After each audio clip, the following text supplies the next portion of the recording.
right now on 5 on your side at 10. Near record heat today, but we have frost on the way. I'm going over which nights we could see it. A deadly fluorescent hit and run. For a person to just speed down this street is ridiculous. We hear from neighbors after a man and his dog are both killed just blocks away from a high school. But first, airstrikes in the Middle East hitting close to home. My parents both one came from Israel, one came from Lebanon, and I'm a first gen here. So I have family that, like last Thanksgiving, there was bombs over their house. A St. Louis festival feels the weight of an ongoing war.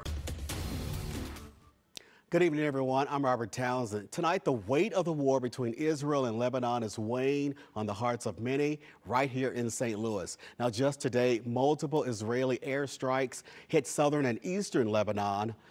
In the past year, more than 2,000 people have been killed in Lebanon in the conflict between Israel and Iran-backed Hezbollah. Now, it's not clear how many were fighters. Just this week, 22 people killed following airstrikes in Lebanon's capital city, Beirut.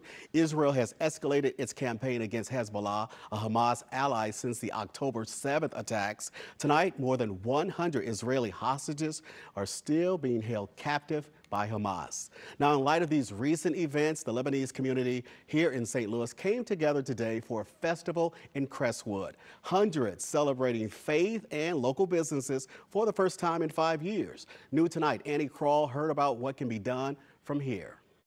Reacting to the last few days of violence in his home country is the pastor of St. Raymond and St. Elizabeth Maronite Catholic Church in Crestwood, Father John Nahal. Especially for the people, the families that they are leaving their house, their belongings and everything and going to a place where they don't have anything. So this is very difficult for them and for us here, especially when we are far away and we see our people suffering. So we pray and we help. He was born in northern Lebanon but moved to St. Louis in 2017, far away from Israeli strikes on Friday in southern Lebanon at the UN headquarters that injured 2 peacekeepers. As Israel urges more southern Lebanese towns to evacuate on Saturday, the St. Louis Lebanese community is coming together at this fair to talk about what's happening overseas. People are being, forced out of their homes because of everything that's going on. We have a lot of people, especially in the St. Raymond's community and St. Elizabeth community, that are really affected by it. I have a lot of family overseas, and so people are trying to leave and get out before something happens, but also you have a good group of people that it's their homes, they don't want to leave, so it's a really hard time. The 2 parishes putting on an autumn harvest festival Saturday for 34 vendors. I love it so much because it just feels like, you just have such a strong sense of community between the parishes, and also just being part of the Lebanese community is so nice. And, you see people that you've known your whole life, who know your family. People with everything that's going on in the world are longing for something to fill their heart. And that's what we lack. And you know where you find it? You find it in church. You find it with God. Whatever church you go to, it's going to help your community. It's going to help other people. St. Francis said, let me be a channel of your peace. So we are praying for peace in Lebanon. For sure, Israel, Lebanon, the Lebanese people, Israeli, Palestinian, all of us, we need peace. In Crestwood, Annie Krall, 5 on your side.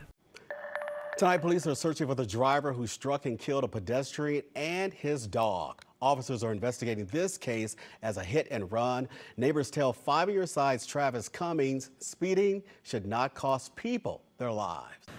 This is just devastating and shocking. That's how neighbors who chose not to go on camera are reacting to a deadly hit and run on their block in Florissant.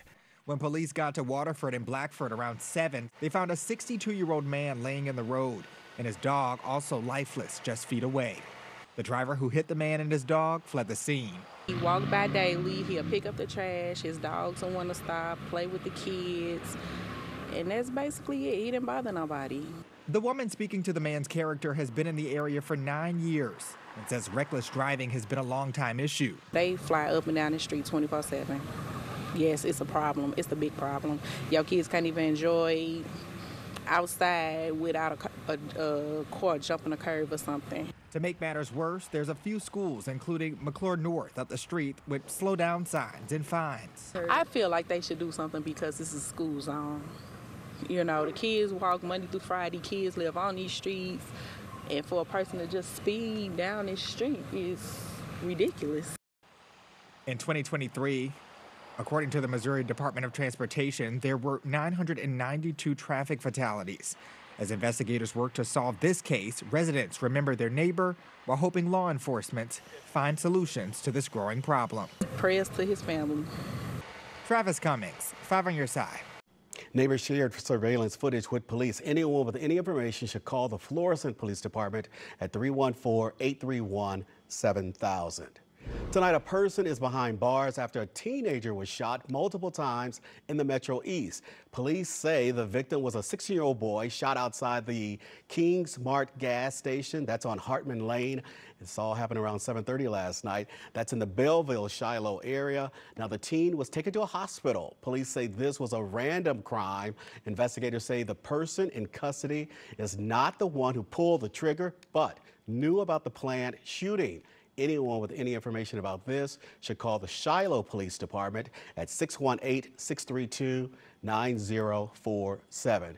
We're also working to learn more about another shooting, a deadly one happening in North St. Louis. Police responded to Hamilton Avenue near Natural Bridge Road shortly after 2 this afternoon. Now, police say a man was killed. Tonight, they haven't released any more information nor said anything about a possible arrest. We will, of course, update you when we learn more. Today, 4 people were hurt after a car plowed into the side of a Golden Corral in South County. Police say this happened around 10:30 this morning at the Lindbergh Boulevard location. Now, paramedics took the driver and passengers, including 2 women and a small child, to the hospital. Everyone is expected to be okay. Right now, police do not know what caused that crash. A man sits in jail tonight after a St. Louis carjacking turned into a police chase. Police say they tried to pull over a stolen car in South City around 9:30 last night. That's when the driver sped off. The officers followed the car to Cherokee Street, where 3 people inside tried to get away on foot. Police arrested one of them after being put into the back of the police car. They tell us the 23-year-old suspect got out of his handcuffs and sped off. That's while officers were standing nearby. Police found the SUV crashed into a tree near Osage in Illinois. The suspect was taken into custody and treated at a hospital. Tonight, no charges have been filed in this case.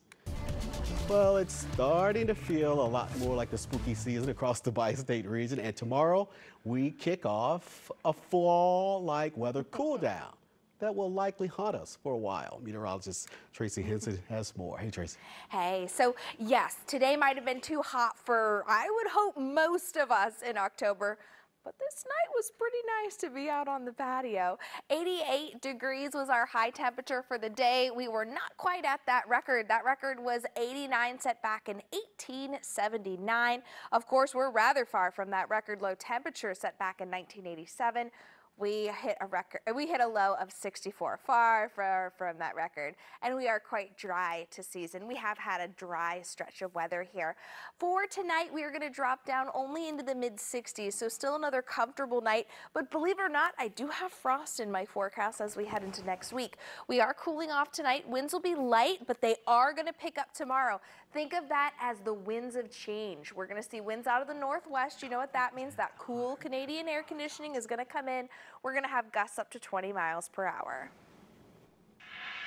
Tonight, a conference was held to honor Captain Ron Johnson. The event was held at Cardinal Ritter College. The St. Louis native and Missouri Highway Patrol captain became a prominent face during the 2014 Ferguson riots. Governor Nixon called Johnson in to lead to protest security following Michael Brown's death. Now, Ron Johnson says he made a promise to help the people he saw on the streets.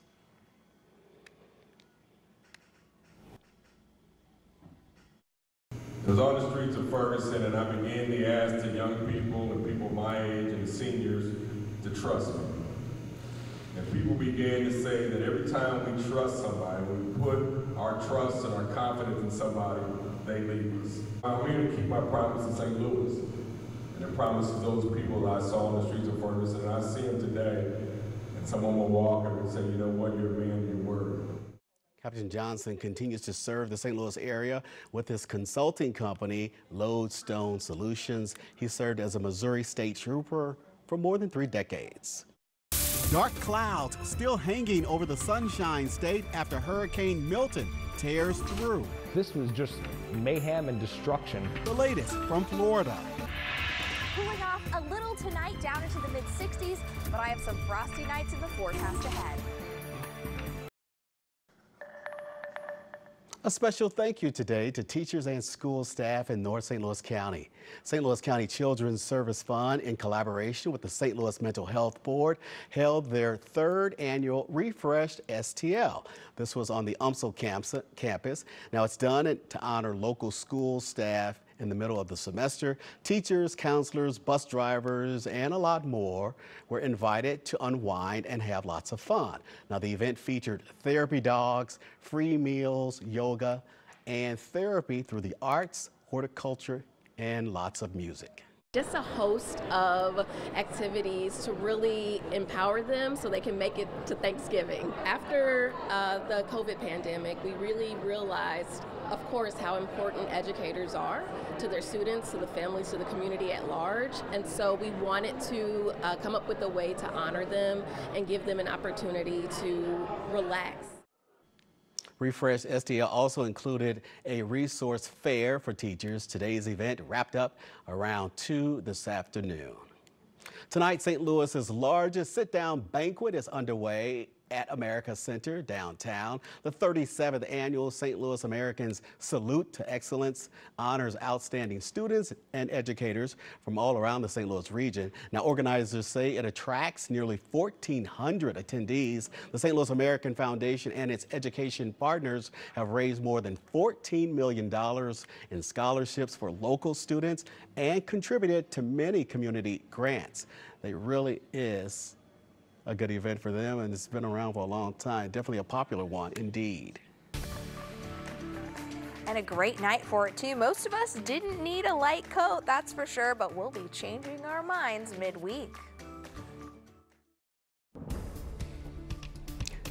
Tonight, more than 1 million people are still without power in Florida. That's after Hurricane Milton plowed through the state.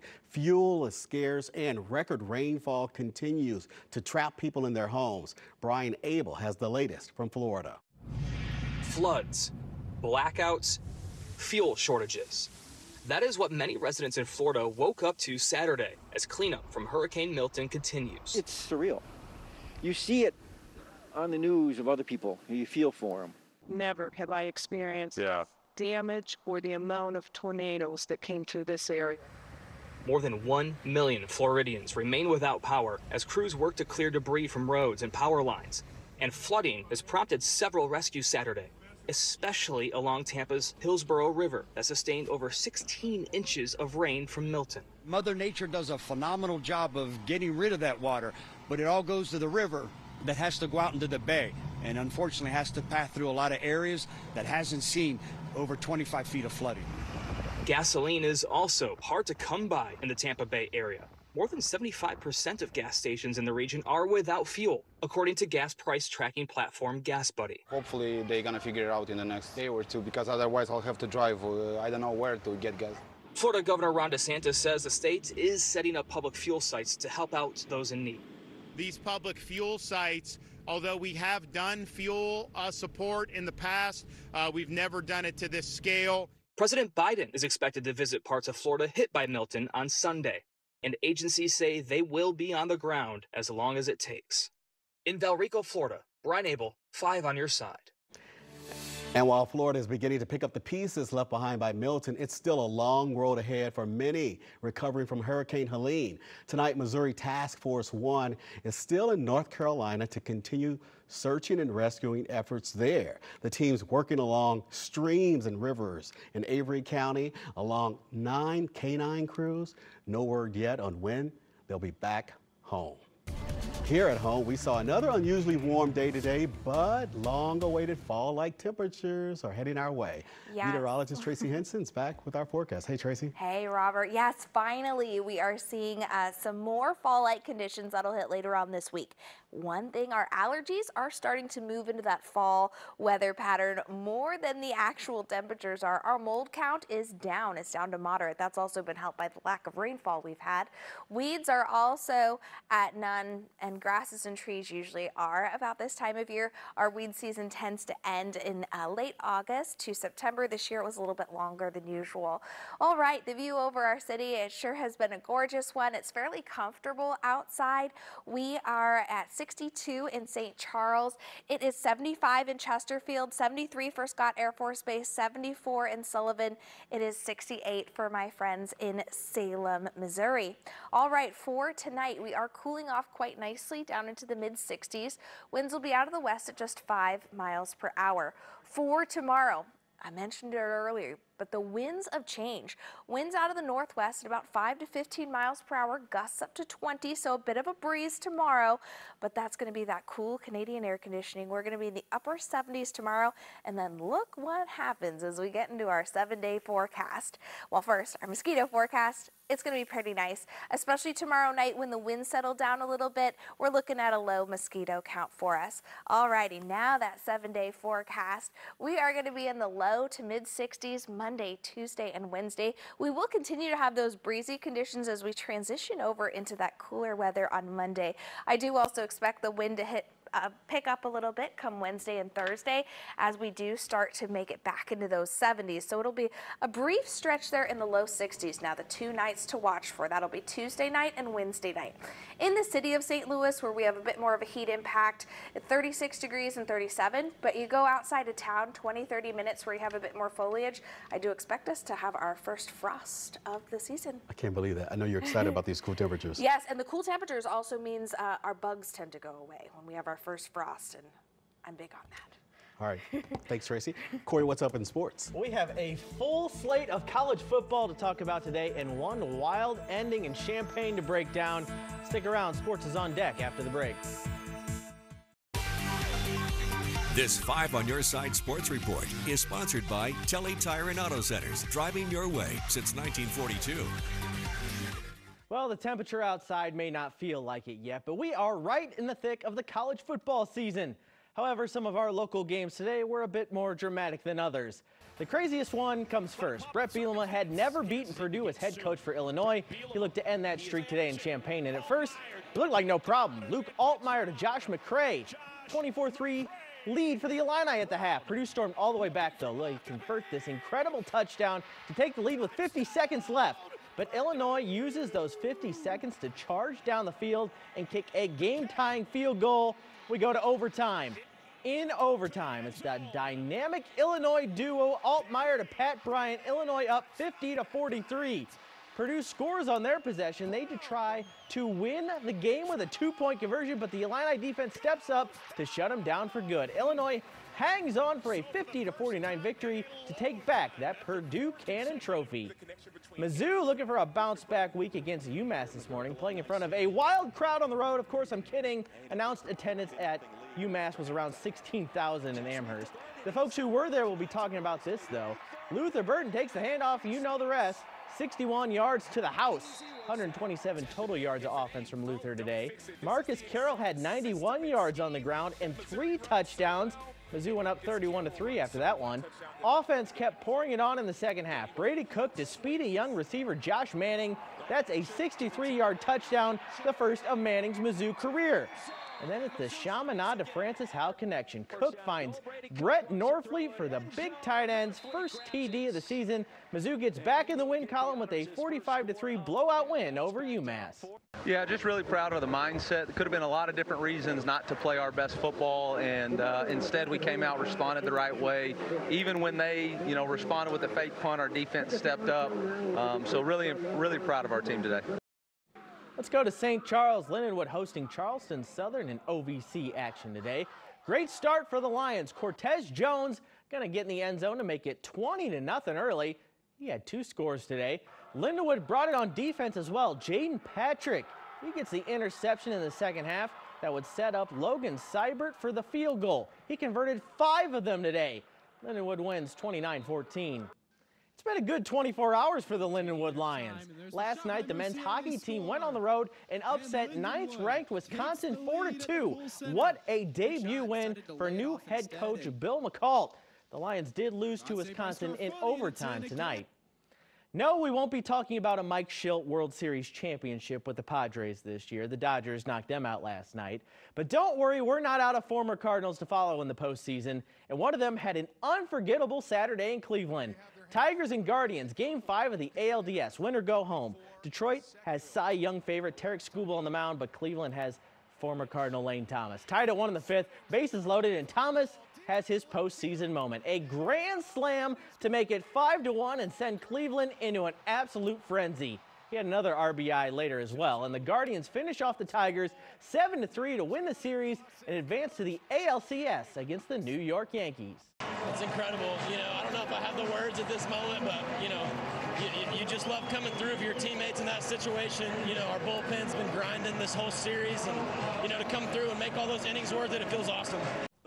The Blues are off tonight, but I still have a hockey highlight for you. Top Blues prospect Dalibor Dvorsky netted his first goal in the AHL tonight for the Springfield Thunderbirds. Kid has some seriously fast hands. It's only a matter of time until he's scoring like that at the NHL level. So no soccer tonight, no hockey tonight. Soccer's back next week for their season finale. Hockey, like I mentioned earlier today, we are not going to have a Saturday without Blues hockey until December 21st, so that's something to look forward to. Hockey season, of course, means, hey, cooler temperatures. Thanks, Corey. Supposed to. Yeah, crossing your fingers, right? It is supposed to. Yeah, what kind of fall has this been so far? It's been so warm today. We came close to a record, but no luck.